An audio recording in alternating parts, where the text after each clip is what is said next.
Hey there, Ed Johnwalk. I haven't done one of these for my own channel actually in a couple of years, and I would expect I look more polished now than I did before. But as I have said on these in the past, I'm not going back and doing any edits or anything because I sort of don't care how these come out. As far as content, I do, but whether I or any of that kind of stuff, don't care. We're talking about system design, and I am going to try and go through what is important to equipment design in as short amount of time as I possibly can. I want everybody to understand that if you skip these steps, you can't possibly do the math that's required to put in a proper heating and cooling system. 4 steps. We got to do a load calc, right? There's no square footage per ton thing that actually works. Equipment selection. It's more than just about tons, or BTUs for that matter. Termination hardware. If you don't know what that means, stick around because we're going to talk about it. Maybe in a little bit of a different order, but these things matter way more than many people realize. System airways. That's the way Manual D describes ductwork. And designing proper duct systems isn't that hard, but if you're going to follow the guidance in Manual D, follow all of it. It's that simple. Load calculation. We're trying to maintain 75 degrees, 50% relative humidity on a design day, right? Based off of the temperatures in Table 1A. If you're going to start oh, that don't work. What is wrong with your systems that you can't make a BTU replace a BTU that's coming into the structure? And those BTUs are either heat, as in sensible heat, or through moisture in latent BTUs. It's a math problem. If you do the proper design, you're going to get reasonable expectations that can be met.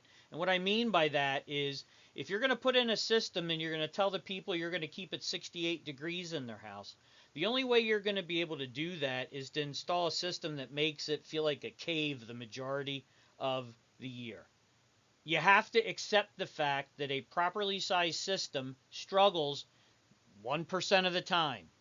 If your area is experiencing some days that it's more than 1% of the time, I get that. But what are you going to do to get rid of the moisture in the air when we're not at or above design temperatures? You have to have some kind of strategy for dehumidification, because if you simply try and make it up with sensible capacity, then you're doing the customer a disservice. Number one, in comfort, but number two, it's the integrity of the structure. All right, doing a load calc. Uh, Up, right? Insulation in the ceiling or in the attic. We're looking at down. There could be heat loss or heat gain below us. The walls, they need to be taken care of. I think I missed fenestration as a bullet point, but you got to take care of doors and windows when we're talking about side to side. Next, internal loads. If they exist, count them. Don't make them up. Leakage. Houses leak. And the amount they leak, the better information you can put into your load calc, the better the answer you're going to get. Meaning, do a blower door test if that is available to you. The structure leaks, some of it's intentional, and that could be us doing actual specific requirements of ventilation, and then unintentional. Houses leak.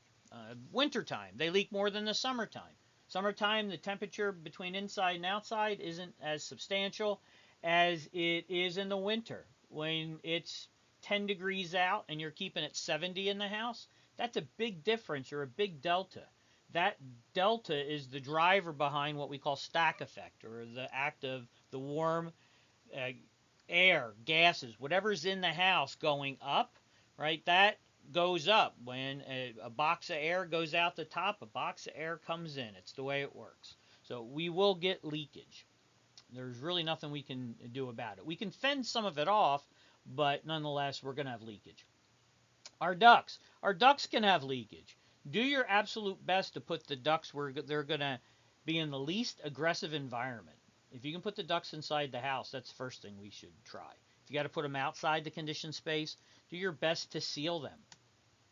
Fireplaces, if they exist, make sure you add it to your load calculation. Atmospheric appliances, if you're drawing combustion air from inside the space, account for it. Next is equipment selection, or what we'll refer to as manual S. Meet the sensible. We're talking air conditioning right now. Meet the sensible requirement, meet the latent requirement. Don't exceed the total by, if it's a single stage, manual S is going to tell us 15%, 20 if it's a two-speed piece of equipment, 30% if it's VRF, and there's some caveats to that came out in the 23 version of manual S. If you don't understand what I'm talking about, stop doing system design without getting at least a fundamental understanding of what's going on here.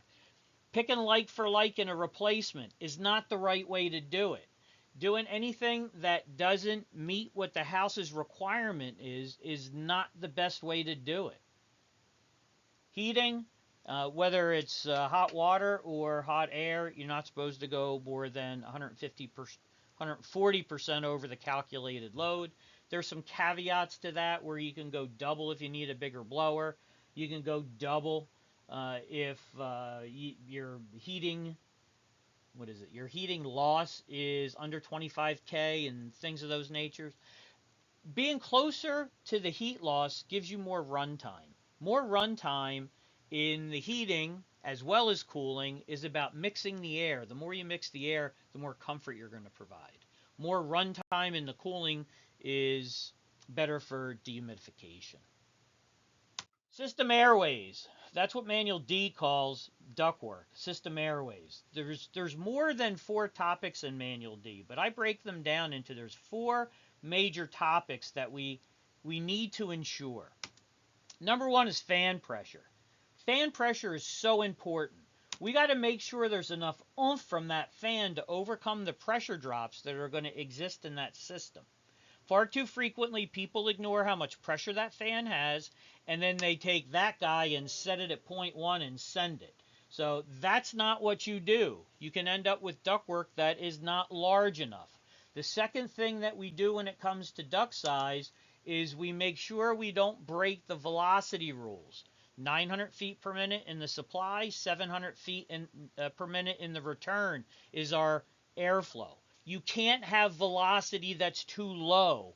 Ductwork that's larger will move the air more slowly through the duct system, yes, but we're going to use those important dampers to maintain the volume of air. If we're supposed to get 100 CFM through that branch run, we need those dampers to ensure that. We maintain volume with the branch damper and having ductwork that's large enough, right, that we don't try and do it with velocity.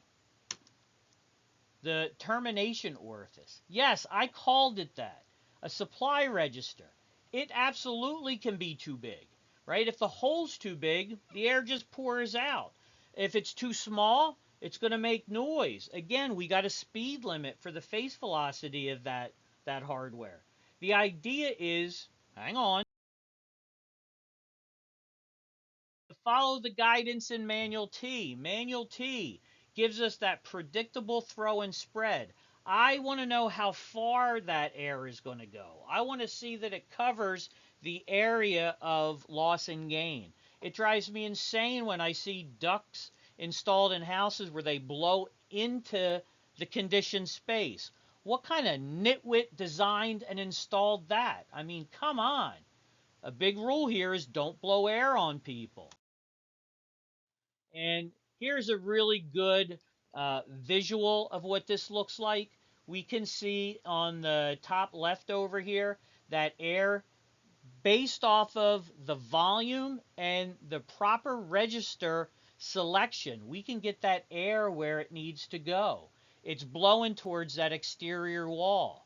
When it blows towards that exterior wall, we get that good mixing of the air inside the space, and it doesn't blow air on her head. Look at the smile on her face. We can make the room comfortable, and we don't have drafts. I mean, what more could you ask for? When it comes to systems design, there's more to it than how many square feet the system how many square feet the structure is, and setting a ductulator or a duct wheel to a 0.1 friction. That is not how we do it. You're not going to get predictable results, and you're not doing a good job. How's that? So with that, I don't know what else to say. I have a whole routine at my real job where I say, thanks for hanging out with me. Take care.